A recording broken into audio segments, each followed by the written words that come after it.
ಅಮ್ಮ, ನಿನ್ನ ಕೈ ಅಡುಗೆ ತಿಂದೆ ಬಾಯೆಲ್ಲ ಕೆಟ್ಟೋಗಿತ್ತಮ್ಮ. ಹಲೋ. ಹಾಂ ರೀ, ಜಸ್ಟ್ ಇವಾಗಾಯ್ತು ಊಟ. ರೀ, ನೆನ್ನೆ ಆನ್ಲೈನಲ್ಲಿ ಗ್ರೀನ್ ಕಲರ್ ಡ್ರೆಸ್ ನೋಡಿದ್ವಲ್ಲ ಪಾಪುಗೆ, ಅದು ಔಟ್ ಆಫ್ ಸ್ಟಾಕ್ ಆಗಿದೆ. ತಗೊಂಡು ಬರ್ತೀರಾ?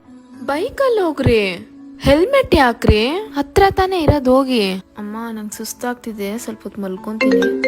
ಅಮ್ಮ, ಫೋನ್ ಬಂತು, ಎತ್ಕೊಡು. ಅವರೇ ಮಾಡಿರೋದು, ಎತ್ತಮ್ಮ. ಅಪ್ಪನ ಕೈಲಿ ಯಾಕೆ ಕೊಡ್ತೀಯ, ಕೊಡಮ್ಮ.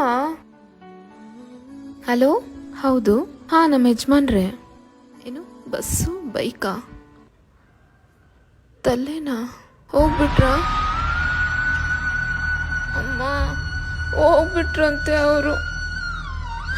ನಾನೇ ಅಮ್ಮ, ನನ್ನಿಂದಾನೆ ಅಮ್ಮ, ಹೆಲ್ಮೆಟ್ಟು. ಅಮ್ಮ.